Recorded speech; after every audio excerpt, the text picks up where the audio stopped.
Good morning.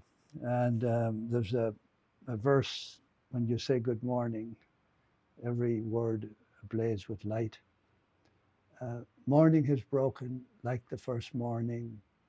Blackbird has spoken like the first bird. Praise for the singing, praise for the morning, praise for them springing fresh from the word. Maybe that's us as well, that we're springing fresh from the word every day. Let us make man in our own image and likeness. Can't take my eyes off of you. I am with you always. So it's the 11th chapter of John's Gospel, and it's the story of the resurrection of Lazarus. There was a man named Lazarus who lived in the village of Bethany with the two sisters, his two sisters, Mary and Martha, and he was ill. He was very ill. It was the same Mary, the sister of the sick man Lazarus, who anointed the Lord with ointment and wiped his feet with her hair. Now that happened someplace else.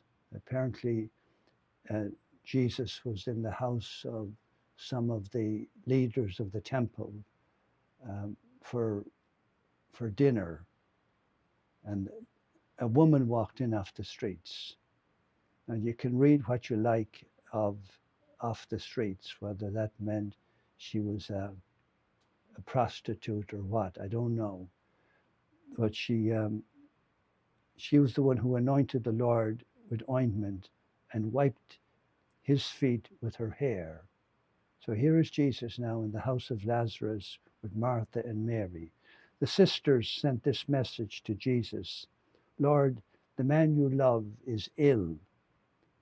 On receiving the message, Jesus said, this sickness will end not in death, but in God's glory. And through it, the Son of Man will be glorified. And what does all that mean? The Son of Man will be glorified. Well, Jesus is the Son of Man.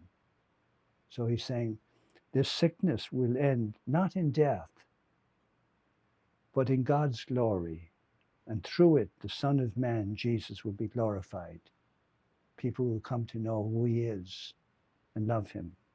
Jesus loved Martha and his sister and Lazarus. Yet when he heard that Lazarus was ill, he stayed where he was for 2 more days before saying to the disciples, let's go to Judea.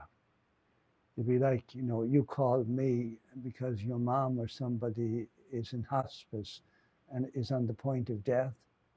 And I take 2 more days before I go there. And she's probably dead already. But for whatever reason, Jesus did one of these numbers. He stayed where he was for 2 more days, saying to his disciples then, let us go to Judea. The disciples said, Rabbi, it is not long since the Jews wanted to stone you. Are you going back again? All Jesus' apostles were all Jews. So there were some Jews obviously hostile to Jesus.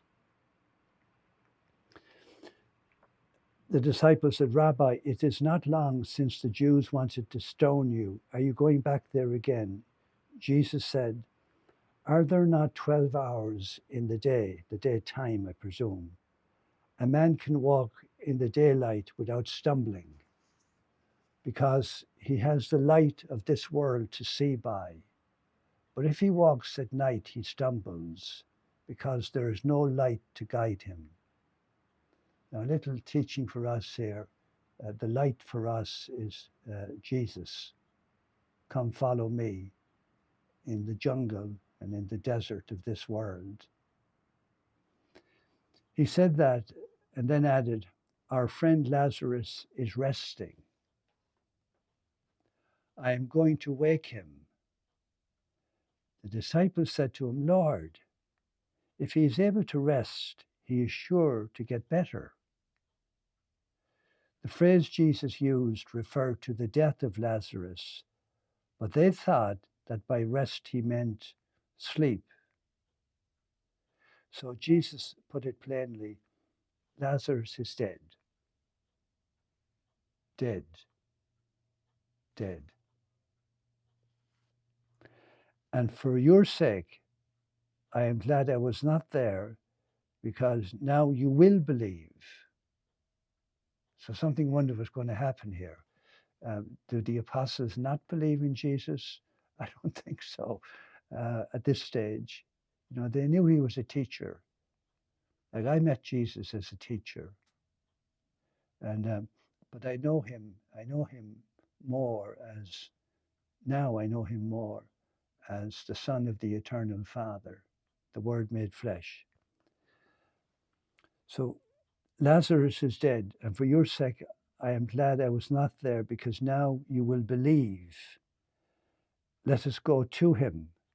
Then Thomas, known as the twin, said to the other disciples, let us go too and die with him. Now, a little while later, when it comes down to the dying of Jesus, all of the apostles take off, running. But here he's able to say, we'll go to Lazarus' house and we'll die with him. On arriving, Jesus found that Lazarus has been in the tomb for 4 days already. And the belief and understanding at that time in history was that the body began to die, decompose on the 4th day. So, as they say in Old English, it stinketh. The body stinketh. On arriving, Jesus found that Lazarus had been in the tomb for 4 days already. Bethany is only about 2 miles from Jerusalem, and many Jews had come to Martha and Mary to sympathize with them over their brother. When Martha had heard Jesus had come, she went out to meet him. Mary remained sitting in the house. Martha said to Jesus by way of reprimand, if you had been here, my brother would not have died. But I know that even now, whatever you ask of God, he will grant you. Your brother, said Jesus to her, will rise again. Martha said, I know he will rise again at the resurrection of the last day. Now I want to segue back for a moment. There's a double meaning intended with this story of Jesus raising Lazarus.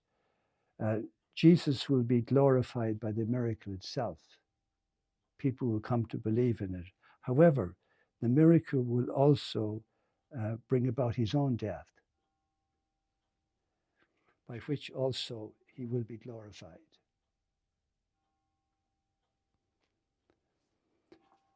So I know that he will rise again at the resurrection on the last day, Jesus said. I am the resurrection. If anyone believes in me, even though he dies, he will live. And whoever lives and believes in me will never die. Do you believe this? Yes, Lord, she said. I believe that you are the Christ, the Son of God, the one who's to come into the world. And I want to say to you that Christ has died, Christ is risen, Christ will come again in glory soon, and I will never die. My body may die, but I will not die. I will live forever. You will live forever. When she had said this, she went and called her sister Mary, saying in a low voice, the Master is here and wants to see you. Hearing this, Mary got up quickly and went out. Jesus had not yet come into the village. He was still at the place where Martha had met him. When the Jews who were in the house sympathizing with Mary saw her get up so quickly and go out, they followed her, thinking she was going to the tomb to weep there. Mary went to Jesus, and as soon as she saw him, she threw herself at his feet, saying, Lord, if you had been here, my brother would not have died. At the sight of her tears and those of the Jews who followed her, Jesus said in great distress, with a sigh that came from his heart, "Where have you put him?" A sigh that came from his heart. Jesus in great distress. They said, "Lord, come and see." Jesus wept. Shortest verse in the Bible, Jesus wept. Later on, you'll hear of him weeping over Jerusalem itself, the whole city. Jesus wept, and the Jews said, "See how much he loved him." But there are some who remarked, "He opened the eyes of the blind man. Could he not have prevented this man's death?" Still sighing, Jesus reached the tomb. It was a cave with a stone to close the opening. Now, a short time from now, Jesus will be buried himself in a cave with a stone to block the opening. Jesus said, "Take the stone away." Martha said to him, "Lord, by now he will smell." This is the fourth day. Again, the old English language, he stinketh. The body stinketh.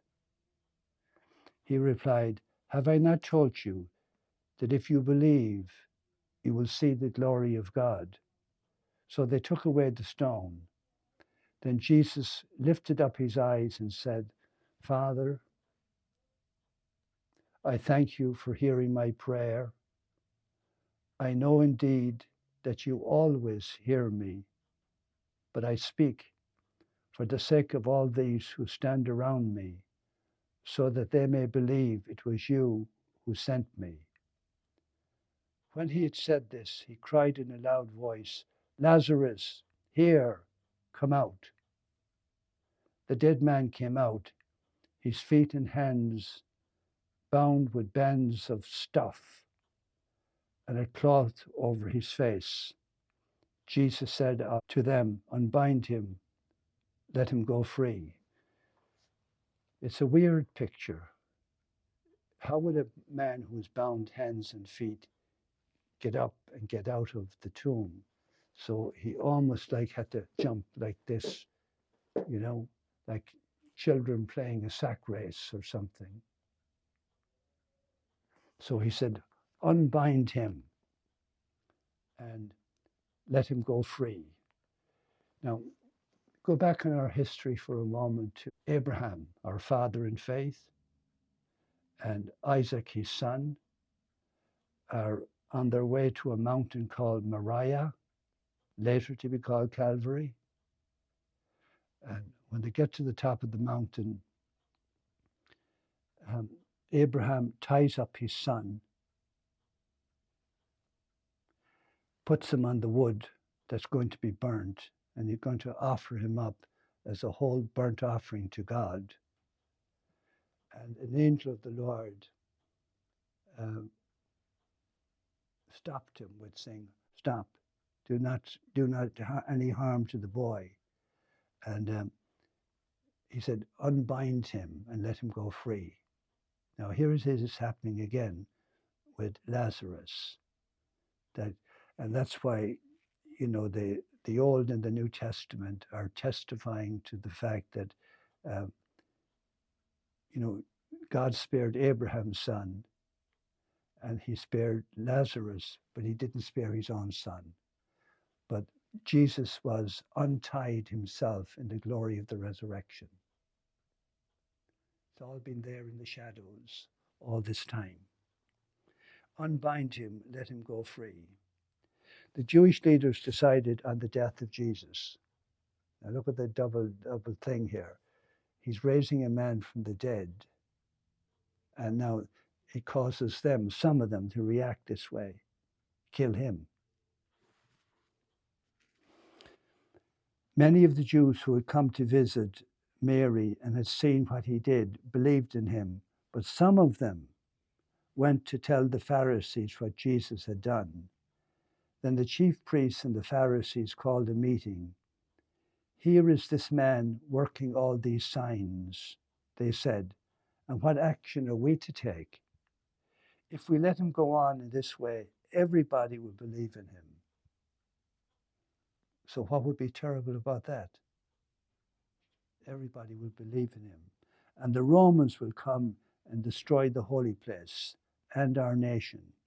One of them, Caiaphas, the high priest that year, said, "You don't seem to have grasped the situation at all. You fail to see that it is better for one man to die for the people than for the whole nation to be destroyed." He did not speak in his own person. It was as high priest that he made this prophecy that Jesus was to die for the nation. I wonder, did he understand himself? Um, they would come and destroy our nation, the politics of it. But there's much more going on here. Jesus has come to destroy death itself. And he spoke prophetically, which is interesting. Did he know that? I doubt it very much. That this resurrection of Jesus will be for the whole world. And not for the nation only, but to gather together in unity the scattered children of God. From that day, they were determined to kill him. So Jesus no longer went about openly among the Jews, but left the district for a town called Ephraim in the country bordering on the desert and stayed there with his disciples. So Jesus goes into hiding for a while because his hour had not yet come. His hour to die on the cross, his hour to destroy death forever. And we have gotten together down through the centuries, and every time we come together, we proclaim, Christ has died. Christ is risen. Christ will come again. Amen.